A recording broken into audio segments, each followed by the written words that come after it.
Pada suatu malam yang sunyi, ketika kebanyakan manusia telah terlelap dalam tidurnya, seorang lelaki tampak duduk sendiri di sudut masjid. Cahaya lampu minyak temara menerangi wajahnya. Dialah Abu Nawas, seorang yang dikenal cerdas, jenaka, dan sering membuat orang tertawa dengan kecerdikannya. Namun malam itu berbeda.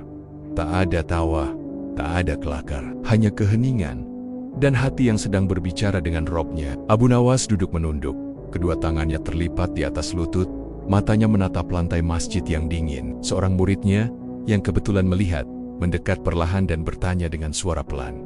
"Wahai Abu Nawas, biasanya engkau penuh cerita dan canda. Mengapa malam ini engkau hanya diam?" Abu Nawas mengangkat wajahnya perlahan, tersenyum tipis, senyum orang yang sedang belajar tentang hidup. Ia berkata, "Aku sedang mempelajari satu hal yang paling berat dalam hidup manusia." Murid itu penasaran.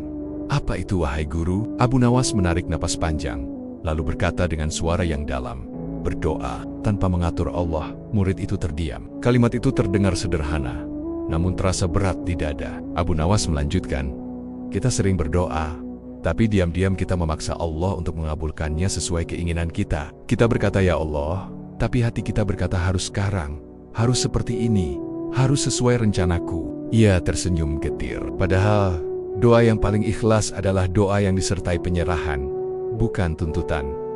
Malam semakin larut. Angin berhembus pelan melalui pintu masjid. Abu Nawas menatap langit-langit masjid dan berkata, "Jika Allah menunda, bukan berarti Allah lupa. Jika Allah mengubah, bukan berarti Allah tak peduli. Dan jika Allah belum memberi, bukan berarti doa kita ditolak."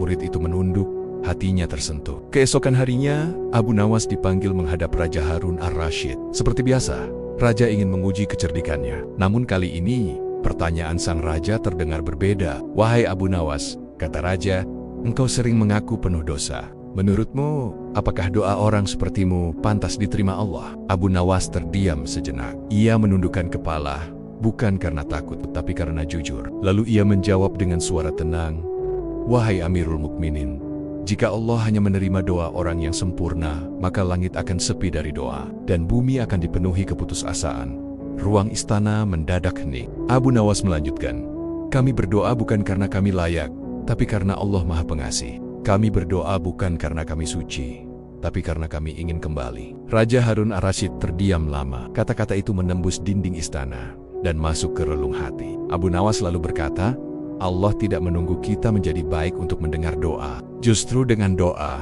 Allah mengajak kita untuk menjadi lebih baik."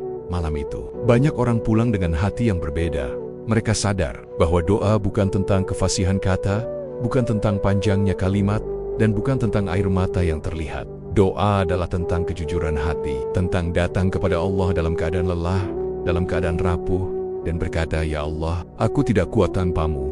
Dan di sepertiga malam, saat dunia terasa jauh, dan hati terasa dekat dengan langit, ingatlah satu hal. Allah melihat air matamu, meski tak ada satupun manusia yang tahu. Jika malam ini hatimu berat, jika doamu terasa lama, jika hidupmu belum berubah, jangan berhenti berdoa. Karena bisa jadi, Allah sedang menyiapkan jawaban yang lebih indah dari yang kau minta. Tidurlah dengan tenang. Allah tidak pernah lalai. Terima kasih sudah menyimak, semoga bermanfaat.